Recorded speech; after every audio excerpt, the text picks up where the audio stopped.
नमस्कार साथियों, स्वागत है आपका। देखिए यूपी पुलिस 2024 का ये पहली शिफ्ट का आज का पेपर हम करने जा रहे हैं, इसकी रीजनिंग। और जो सवाल आज के पेपर में आए हैं सेम टू सेम यही सवाल इसी लेवल के, केवल उनके अंक संख्याएं बदल दी जाएंगी और हर सवाल यही आएगा। तो इसको करने के बाद जो कल पेपर है, किसी बच्चे का परसों है या फिर आगे की मीटिंग में है, उनको बहुत ही लाभ होगा। इसीलिए वो इस पेपर को, इन सवालों को अच्छी तरह देख ले, समझ ले। एक एक सवाल को देखना बहुत जरूरी है, क्योंकि यही सवाल इसी लेवल के और सेम टू सेम यही आएंगे, बस केवल उनकी संख्याएं बदल जाएंगी। तो आपको कुछ भी अलग से पढ़ने की जरूरत ही नहीं है। ये सवाल आपने कर लिए तो मान लीजिए आपके रीजनिंग में 37 के 38 पूरे सवाल ठीक हो जाएंगे। तो चलिए शुरू करते हैं। ये देखिए पहला सवाल है इसका। यदि आप शुरुआत में पश्चिम की ओर मुंह करके 270 डिग्री दक्षिणावर्त मुड़ते हैं तो आप किस दिशा में मुंह करके खड़े हैं। ठीक है, अब इसमें क्या है, सबसे पहले हम दिशाओं का ज्ञान होना चाहिए हमें। तो यह है पूरब और यह है आपका पश्चिम और यह है आपका उत्तर और यह है आपका दक्षिण। अब इसमें क्या दिया है कि शुरुआत में आप किस दिशा में पश्चिम की ओर मुंह करके खड़े हैं। पश्चिम की ओर इधर आपका मुंह है, इधर मुंह करके खड़े हैं। अब दक्षिणावर्त का मतलब होता है दाईं तरफ। ठीक है, दा से दक्षिणा है तो दाईं तरफ जाना है आपको। दाईं तरफ क्या, इधर इधर।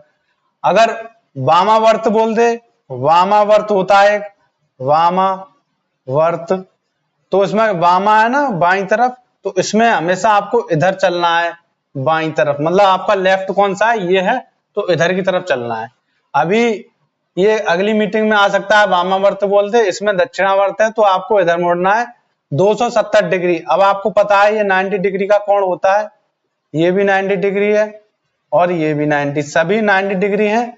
तो 90 प्लस 90 180 प्लस 90 270।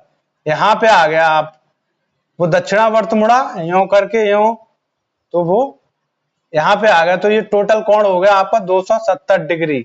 3 बार मुड़ा तो 3 बार 90 90 जोड़ लिए 270 हो गए। तो अब किस दिशा में उसका मुंह है, दक्षिण की तरफ। तो इसका कौन सा आंसर ठीक है आपका, बी। बी ऑप्शन आपका बिल्कुल ठीक है। अब देखिए ये है आपका दूसरा सवाल। एक व्यक्ति 15 मीटर पूरब की ओर चलता है, तो इसमें जैसा वो कहता है वैसा वैसा आपको करते जाना साथ के साथ। अब आपको दिशा तो पता ही है, तब भी मैं शॉर्ट में यहाँ पे लिख देता हूं। यह है आपकी पूरब, यह है आपकी उत्तर और ये है आपकी पश्चिम और ये है आपकी दक्षिण। ठीक है, ये तो आपकी दिशाएं हमेशा लिखित में किताब पे ऐसी ही होती हैं, ये आपको पता होनी चाहिए। अब ये आदमी यहां से पॉइंट बना लीजिए, आप वहां से शुरू होगा।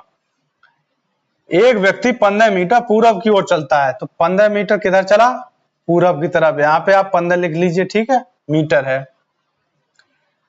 फिर बाएं मुड़ता है और 10 मीटर चलता है। अब बाएं मुड़ा तो बायां हाथ किधर है आपका, इधर, तो किधर मुड़ेगा वो, इधर मुड़ेगा। मुंह इधर है ना, तो बायां हाथ किधर है, ये वाला। तो बाईं तरफ मुड़ता है और 10 मीटर चलता है, तो 10 मीटर अपने हिसाब से यहां पे आ गया। अब वो इधर है। फिर दोबारा बाएं मुड़ता है और 15 मीटर चलता है। अब ये दोबारा बाएं मुड़ेगा। अब इसका बाईं तरफ कौन सा है, ये वाला है ना। अब दोबारा बाएं मुड़ा, 15 मीटर चला, 15 ये है, तो इतनी ही लेनी है आपको। ठीक है, अब क्या है, वह शुरुआती बिंदु से कितना दूर है। अब ये पूछ रहा है, यहां से चला था ना वो, इससे ये कितना दूर है। तो देखिए ये डिस्टेंस 10 है और ये भी 10 होगी, तो 10 मीटर दूर है वो। यही आपका क्या है आंसर। तो इसमें कौन सा है, डी। डी ऑप्शन आपका बिल्कुल ठीक है। अब देखिए आपका ये है तीसरा सवाल कि इसमें एक पाई चार्ट परीक्षा के लिए नामांकित अभ्यर्थियों और विभिन्न संस्थानों में परीक्षा उत्तीर्ण करने वाले अभ्यर्थियों का विवरण दर्शाते हैं, नामांकित अभ्यर्थियों में से। ठीक है, अब इसमें क्या है, एक तो नामांकित अभ्यर्थी हैं 8550, दूसरे हैं परीक्षा उत्तीर्ण करने वाले अभ्यर्थी 5700। ठीक है, उनका प्रतिशत दिया गया है। संस्थान एस और पी से उत्तीर्ण हुए कुल अभ्यर्थियों की संख्या, उत्तीर्ण होने वाले अभ्यर्थी इसमें पूछे हैं, एस और पी हैं, तथा संस्थान टी और आर से नामांकित अभ्यर्थियों की कुल संख्या के बीच का अंतर पूछा है। तो दोनों के परसेंटेज निकाल के उनका अंतर पूछा, घटा देंगे। तो देखिए उत्तीर्ण होने वाले कौन से हैं, 5700 वाले हैं। तो उसमें कौन से लेने हैं हमें, एस और पी। एस और पी का परसेंटेज क्या है, 16 और 18। तो आप देख सकते हैं 16% एस का है और पी का कितना है, 18%। ये उत्तीर्ण होने वाले हैं, जबकि उत्तीर्ण होने वाले कुल कितने हैं, 5700। तो इन दोनों को हम जोड़ेंगे तो 18 और 16 कितने हो गए, ये हो गए आपके 34। तो 5700 का 34% जब हम निकालेंगे तो ये परसेंटेज हटाएंगे तो बटे में 100 आ जाएगा, 0 से 0 कट गया। अब 57 का 34 में हम मल्टीप्लाई करेंगे तो इनका मल्टीप्लाई करेंगे तो कितना आएगा, 1938। ठीक है, ये मैंने निकाल दिया है जिससे कि आपको देरी ना हो। अब दिया है टी संस्थान टी और आर में नामांकित अभ्यर्थियों की कुल संख्या। टी और आर, तो टी कितना परसेंट है नामांकित वालों में, 8%। आर का कितना परसेंट है, आर का है 10%। टोटल कितने हैं नामांकित, 8550। ठीक है, तो इसका हमको कितना निकालना है, 8 और 10 18%। तो 8550 इंटू 18, परसेंटेज हटा के बटे में 00। तो देखिए 1 0 से 1 0 कट गया। अब इसको जब सॉल्व करेंगे तो आ गया सॉल्व हो गए 1539। ठीक है, इतना गुणा आपको करना पड़ेगा, वो जल्दी हो जाएगा, कोई देर नहीं लगती। अब देखिए इन दोनों का अंतर पूछा है कि उत्तीर्ण वालों का नामांकित का अंतर। ठीक है, तो ये नामांकित आगे जो ज्यादा है उसमें से घटा देंगे, अंतर निकल आएगा 1539। इसको जब हम घटाएंगे तो 9 बचे, यहाँ पे 12 बचा, 12 में से 3 गए 9 बचे, यहाँ पे 8 बचा, 3 बचे, तो 399 आ गया। 399 है आपका डी ऑप्शन। तो ये हो गया एकदम ठीक। अब देखिए ये है आपका चौथा सवाल, कथन को पढ़िए और निष्कर्ष से संबंध में सही विकल्प का चयन कीजिए। तो 2 कथन दिए हैं आपको। पहला कथन है ट्रे टेबल टेनिस खेलती है, ट्रे है टेबल टेनिस खेल रही है। कथन 2 है टेबल टेनिस एक कठिन खेल है। निष्कर्ष क्या है इसका, ट्रे एक कठिन खेल खेलती है। बिल्कुल ठीक है, सीधा सीधा है, बिल्कुल सरल सवाल है। तो इसमें क्या है, ए है, बी है, सी है, डी है। इसमें क्या है, बताया गया है ए में कि निष्कर्ष संभवतः गलत है, जबकि निष्कर्ष बताया गया है निष्कर्ष निश्चित रूप से गलत है। बी में है बताया गया निष्कर्ष निश्चित रूप से सही है। अब डी है किसी निष्कर्ष पर नहीं पहुंचा जा सकता। तो बी ऑप्शन इसका बिल्कुल ठीक है, बताया गया निष्कर्ष निश्चित रूप से सही है कि ट्रे टेबल टेनिस खेलती है और टेबल टेनिस एक कठिन खेल है। तो ट्रे कैसा खेल खेल रही है, कठिन खेल खेल रही है। तो इसका आपका बी ऑप्शन एकदम ठीक है, ट्रे कठिन खेल खेल रही है, ये निष्कर्ष एकदम सही है। तो इसका आंसर है आपका बी। अब देखिए 5वां सवाल, निम्नलिखित में से कौन सी आकृति बाकी से अलग है, त्रिकोण, गोला, वृत्त, वर्ग। अब देखिए त्रिकोण, त्रिभुज, गोला और वर्ग, वर्ग की चारों भुजाएं बराबर होती हैं। अब एक है आपका वृत्त। अब वृत्त में क्या होगा कि देखिए गोला, गोले में क्या होता है आयतन, जबकि ये जो 2D शेप है त्रिकोण, वृत्त और वर्ग, ये 2D शेप को हम ब्लैक बोर्ड मतलब व्हाइट बोर्ड पे यहाँ पे बना सकते हैं, लेकिन 3D शेप नहीं दिखा सकते। गोला क्या है, उसका एक आयतन होता है जैसे कि बॉल, तो उसको इस पे नहीं बनाया जा सकता, वो 3D शेप होती है ऊपर तक। तो इसमें अलग आकृति कौन सी है, गोला, बी, क्योंकि गोला कैसी है, ये गोला 3D शेप है। ठीक है, ये 3D शेप है इसीलिए ये अलग है। अब देखिए अपना छठा सवाल, एक निश्चित कूट भाषा में यदि स्केलेबल को इतना कूटबद्ध किया जाता है तो उसी कूट भाषा में स्टैंड को किस प्रकार कूटबद्ध किया जाएगा। तो इसमें सबसे पहले हम लिख लेंगे। तो देखिए हमने इसको लिख लिया है कि इसको यदि इस भाषा में कूटबद्ध किया जाता है तो इसको कैसे लिखा जाएगा इसका पूछ रहा है, ठीक है, इसको हमें बताना है। तो इसमें क्या है, जिस संख्या का, जिस अंक का जो ये वर्णमाला के वर्ण है, जो भी अंक है, जैसे एस का 19 नंबर है तो 19 लिख दिया, सी का 3 नंबर पे आता है सी तो 3 लिख दिया, बी 2 नंबर पे आता है तो 2 लिख दिया। उसी प्रकार हमने इसका संबंध ज्ञात कर लिया कि इसमें ये पैटर्न है, तो उसी तरह हमको इसको लिखना है। तो इसमें क्या है, डी का 4 है 4 लिख दिया, इसका 5 है 5 लिख दिया, एस का हमको पता ही है 19 है तो 19 लिख दिया, टी का क्या है, एस टी 20 है, यू 21 है।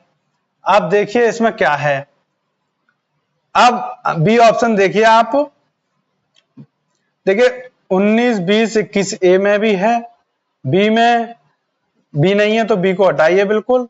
लास्ट में देखिए आप कि लास्ट में 5 आ रहा है ना, 5 वो 4, तो 4 केवल बी और सी में है, तो हमको हमारे ए ऑप्शन तो बिल्कुल ही गलत हो गए, ए और डी बिल्कुल खत्म, बी बचा और सी बचा। अब बी में क्या है कि 22 आ रहा है यहाँ पे, तो बी वाला भी गलत हो गया, केवल सी बचा। अब सी में क्या है, एन का अंक कौन सा होता है, 14, तो 14 दोनों में कर दिए हमने, तो ये हो गया आपका एकदम ठीक। तो इसका कौन सा आंसर है, सी। तो इस तरह ये वाला सवाल हो गया। अब देखिए 7वां सवाल, एक महिला की ओर इशारा करते हुए निर्मला ने कहा, वह मेरी बहन की मां के इकलौते बेटे की बेटी है, निर्मला का उस महिला से क्या संबंध है। तो निर्मला है ये, एन लिख लिया हमने, इसने किसी लेडीज की तरफ इशारा करते हुए कहा कि वह मेरी बहन की, तो ये बहन है इसकी, बहन की मां, ठीक है, के इकलौते बेटे की, के बेटे की बेटी, ठीक है। तो इकलौते बेटे ये कैसा है, इकलौता, ठीक है। इसका संबंध पूछा है निर्मला से, क्या है, इन दोनों के बीच संबंध पूछ रहा है। तो इस देखिए निर्मला की बहन, निर्मला की तो बहन है ही है, अब बहन की मां निर्मला की भी मां हो गई, ठीक है। अब निर्मला की मां का बेटा कौन हुआ, निर्मला का भाई हो गया, इकलौता है तो भाई हो गया। अब बेटे की बेटी निर्मला की कौन हुई, भतीजी हुई, और इसका इससे क्या संबंध हुआ, निर्मला का पूछा है ना, तो इसकी कौन हुई, बुआ, ठीक है। तो इसमें देखिए बुआ, सी ऑप्शन एकदम ठीक है। बेटी की कौन लगी ये, एन, बुआ लगी, तो ये बिल्कुल ठीक है, सी ऑप्शन। अब देखिए ये है आपका 8वां सवाल, अगला अक्षर क्या है।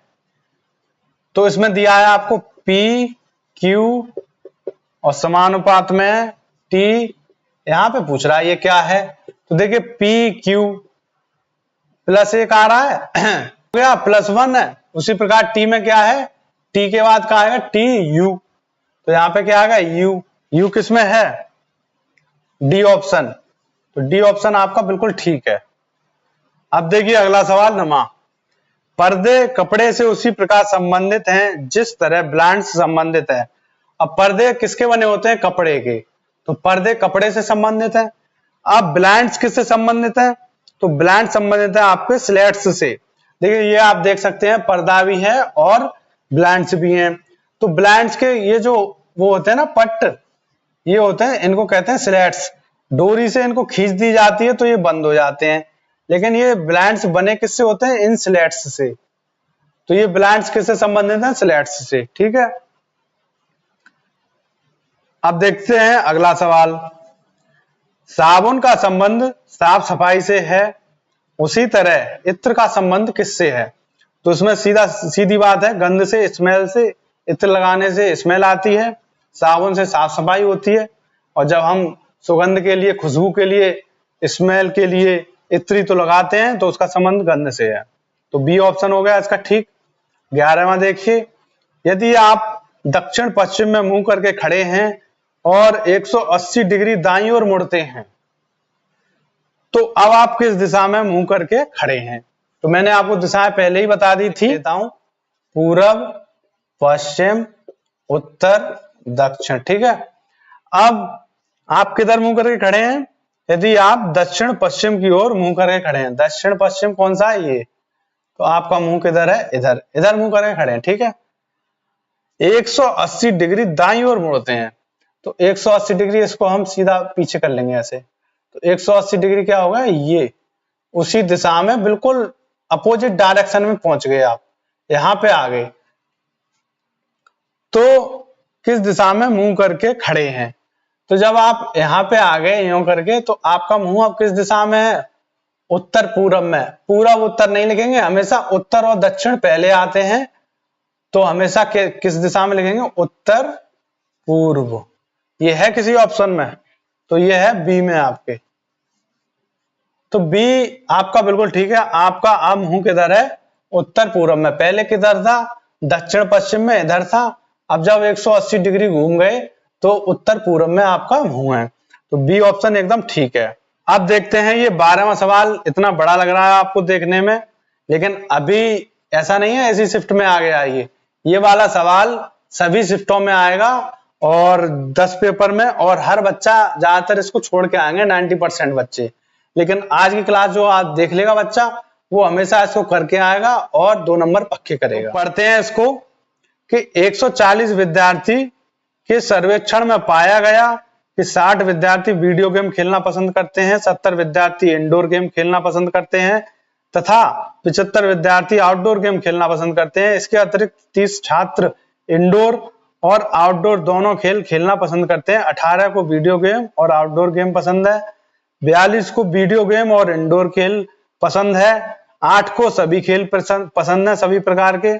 वेन आरेख का उपयोग करके उन छात्रों को ज्ञात कीजिए जो केवल आउटडोर गेम खेलना पसंद करते हैं। तो इसको मैं लिख देता हूं, इस सवाल को हटा देते हैं जिससे कि आपको अच्छी तरह समझ में आ जाए। वहां पे लिखने की जरूरत नहीं है, आप डायरेक्ट भी कर सकते हैं, लेकिन मैं यहाँ पे लिख के समझाऊंगा आपको। तो देखिए, ये मैंने लिख लिया है कि प्रश्न में क्या क्या दिया था। 60 को वीडियो गेम पसंद है, 70 को इंडोर गेम पसंद है, 75 को आउटडोर गेम पसंद है ओनली, और 30 को इंडोर प्लस आउटडोर गेम पसंद है, 18 को वीडियो गेम और आउटडोर पसंद है, और 42 विद्यार्थियों को वीडियो गेम और इंडोर गेम पसंद है। 8 ऐसे हैं जिनको सभी गेम पसंद है। तो इसमें कितनी चीजें दी हैं? 3 चीजें हैं, वीडियो गेम, इंडोर गेम और आउटडोर गेम। वो तो और तो सब इन्हीं को मिला के बनाया गया है ना, 3 चीजें ना। अब हमने 3 गोले 3 वेन आरेख बना लिए, तो इसको हम कह देते हैं वीडियो गेम। ठीक है, ये तो वीडियो गेम वाला व्रत हो गया। इसको कह देते हैं हम इंडोर, इंडोर हो गया ये, और इसको कह देते हैं आउटडोर। अब हमको इसी में लिखना है जो भी ये दिया है सवाल। अभी समझने में आप आराम से समझिए, लेकिन जब आप इसको करेंगे तो मात्र 10 सेकंड के अंदर आप इस सवाल को कर देंगे। अब इसमें क्या है, इस प्रकार के सवाल करने में आपको एक चीज याद रखनी है। पहली तो संख्या, कितनी संख्या है, गेमों की संख्या कितनी है, कितने प्रकार की चीजें हैं, 1 2 3, 3 प्रकार की चीजें हैं। तो आपको एक फॉर्मूला याद करना है, 3 2 और 1। सबसे पहले आपको 3 वाली चीज लिखनी है, उसके बाद 2 वाली लिखनी है, उसके बाद 1 वाली लिखनी है। ये अगर 4 होती, 4 चीजें होती, इसमें एक और कोई गेम होता, कोई भी चीज होती, तो उसको भी 4 लिख देते, तो 4 वाली पहले करते आप। तो 3 वाली हमें पहले करनी है, तो 3 वाली करने के लिए क्या करेंगे, 3 चीजें देखेंगे। 3 है इसमें कोई? 3 तो नहीं है, ऑल गेम है। ऑल गेम कह दिया उसने, या तो ये कह देता तीनों गेम खेलते हैं 8, अब उसने ऑल कह दिया, इसका मतलब क्या है, तीनों। ठीक है, तो तीनों में कौन सा कॉमन है, ये है, तो 8 को यहां लिख देंगे। ठीक है, 8 को तीनों गेम पसंद है, इंडोर भी आ गया इसमें, आउटडोर भी, वीडियो भी, सब आ गए। अब लिखेंगे 2 वाला। 2 वाले में क्या है कि 2 गेम जो पसंद है। अब देखिए यहां से शुरू है, आप 30 विद्यार्थियों को इंडोर और आउटडोर पसंद है। इंडोर और आउटडोर कहाँ है इसमें, ये वाला गोला इंडोर है और ये आउटडोर है। इसका ये पार्ट जो इन दोनों से घिरा हुआ है, ये वाला, इसमें कितने विद्यार्थी हैं, 30 हैं। 8 यहां पे आ गए, कितने बचे, 22। क्योंकि 8 को तो तीनों गेम पसंद है, लेकिन केवल इंडोर और आउटडोर कितने खेलने हैं, 30।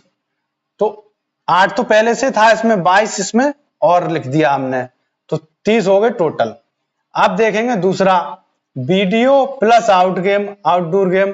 तो वीडियो कहाँ है इसमें, वीडियो गेम और आउटडोर गेम, इनका जो पार्ट है दोनों का वो ये है। इसमें कितने हैं, 18। अब 18 में 8 ये तो आ गए, यहाँ पे कितने लिखने हैं हमें, 10। टोटल 18 हो गए। अब कौन सा बचा, ये वाला भी हो गया। अब बचा 42, वीडियो प्लस इंडोर गेम।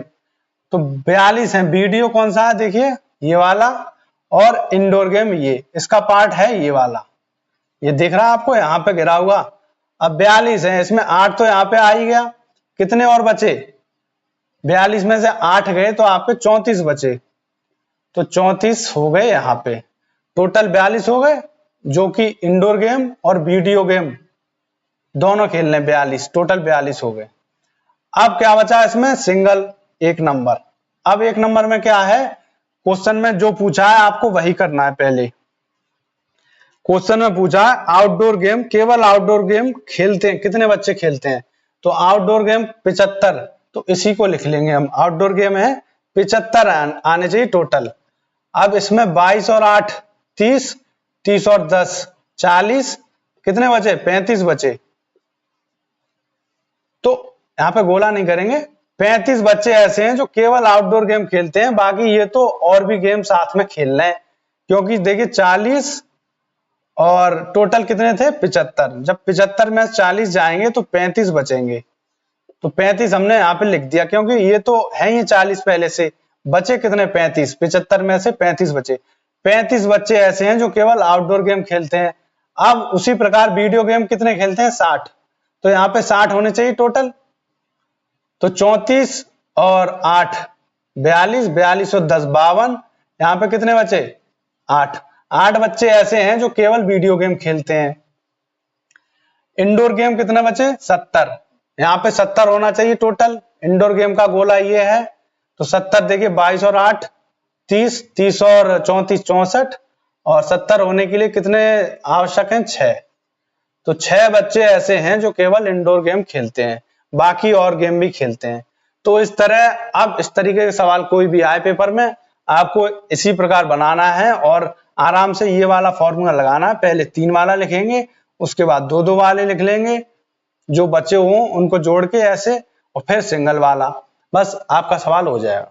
अब देखिए आपका 13वां सवाल, कि श्रृंखला में लुप्त संख्याएं a, b ज्ञात कीजिए और b + a का मान ज्ञात कीजिए। तो श्रृंखला क्या है आपकी, 25, 36 और 49, a, 81, b, 121। अब इसमें देखिए 36 तक आने में कितने जुड़ रहे हैं, 11, और 49 तक आए तो कितने जुड़ गए, +13, मतलब 2-2 अंक जुड़ते जा रहे हैं और यहाँ पे बढ़ते जा रहे हैं। तो यहाँ पे a तक आने में कितने जोड़ेंगे, +15। जब 15 जोड़ेंगे तो कितने हो जाएंगे, यहाँ पे हो जाएंगे 49 और 15 64, तो a का मान 64 आ गया। अब a में कितने जोड़ेंगे, 2 जोड़े 15 में 17, तो +17। जब 17 जोड़ेंगे तो 81 आ गए, 64 और 17 81, इसका मतलब ये सही है। अब 81 में हम जोड़ेंगे 19, तो जब 19 जोड़ेंगे तो कितना आ जाएगा b का मान, 81 और 19 100, तो b का मान आ गया 100, a का 64, तो 64 + 100 बराबर 164। यही आपका आंसर है, और इसमें दिया है आपका 164 डी में, तो डी ऑप्शन आपका बिल्कुल ठीक है। देखिए आपका 14वां सवाल, P > Q ये दिया है, जो मैंने लिख लिया है यहाँ पे। देखिए मैंने लिख लिया है, ये सूत्र के तौर पे आपको यहाँ पे बताया गया है कि इसका मतलब क्या है, प्लस। इसका और कोई मतलब नहीं है, कि यदि ग्रेटर देन है तो इन दोनों का स्क्वायर कर दिया जाएगा, लेस देन है तो p की घात 3 करी जाएगी इसकी, और जो छोटा वाला बड़ा वाला है उसकी घात 2 करी जाएगी, बीच में माइनस किया जाएगा। उसी प्रकार सेम टू सेम आपको यहाँ पे लिखना है। तो सबसे पहले आपको कोष्टक सॉल्व करना है, उसके बाद ये। तो कोष्टक में कौन सा फॉर्मूला आएगा, ये वाला। तो एक की जगह p है, p का क्या करेंगे, एक का स्क्वायर करेंगे। अब ये ग्रेटर देन है, इसका मान क्या है, यहाँ पे प्लस करेंगे। 2 है, q की जगह क्या है 2, तो 2 का क्या करेंगे, q मतलब घात 3, तो 2 की घात 3, कोष्टक बंद। तो इस कोष्टक को हम जब सॉल्व करेंगे तो क्या आएगा, एक का तो एक ही आ जाएगा, 2 की घात 3 है, तो 1 + 8 बराबर 9। तो यहाँ पे क्या आ गया 9, तो ये सॉल्व होके आ गया आपका 9 < 3। ठीक है। अब ये इसमें कौन सा सूत्र रखना है, ये वाला। तो इसमें 9 की जगह p का मान क्या है 9 और q का मान है 3, यहाँ पे रख देंगे। तो 9 की घात कितनी हो जाएगी 3, और यहाँ पे आ जाएगा -3 की घात कितनी हो जाएगी 2। जब इसको सॉल्व करेंगे तो ये आ जाएगा 729 - 3 × 9, तो इसमें से घटाएंगे तो 720 बचे आपके। यही आपका आंसर है। तो इसमें क्या है, ए ऑप्शन आपका बिल्कुल ठीक है। जैसे जैसे इन्होंने ये सूत्र दिया है उसी तरह हमको यहाँ पे अंक रखने हैं। पहले कोष्टक सॉल्व कर लिया हमने, उसके बाद इसमें रख दिया। देखिए ये सवाल है आपका 15वां। इसमें क्या पूछा, ऐसे कितने अक्षर हैं जिनमें प्रत्येक से ठीक पहले और ठीक बाद एक चिन्ह है। अक्षरों की संख्या हमें बतानी है जिसके ठीक पहले और बाद में क्या है, एक चिन्ह है। तो अक्षर कौन से हैं, जैसे ये है आर के, तो एक चिन्ह होना चाहिए, या एक पहले भी चिन्ह होना चाहिए और एकदम ठीक बाद भी एक चिन्ह होना चाहिए। ऐसे कितने अक्षर हैं, तो देखिए एक बी है, बी के पहले तो है बाद में नहीं है। ई है, ई के पहले भी है और बाद में भी है, तो एक हो गया ई। ठीक है, ये वाला। दूसरा देखते हैं अक्षर ए है, ए के बाद चिन्ह नहीं है, पहले तो है। अब एल, एल से बाद में है, पहले नहीं है। एस, एस भी नहीं है। सी देखिए, सी के पहले है बाद में नहीं है। अब बचा एच, एच से पहले है बाद में नहीं है। तो ऐसा कोई भी नहीं है, केवल एक ही है। तो इसमें आंसर क्या होगा आपका, इसमें हो जाएगा आपका डी ऑप्शन 1। तो डी ऑप्शन आपका एकदम ठीक है। इसमें एक ही ऐसा अक्षर है जिसके पहले और बाद में क्या है, चिन्ह है, ये वाला। देखिए ये चिन्ह है, ये चिन्ह है, ई है। मैंने शुरू के 15 सवाल करा दिए हैं आपको। इसके आधार पे सेम टू सेम 15 सवाल इसी प्रकार आएंगे। मिलते हैं अगली वीडियो में। Thank you.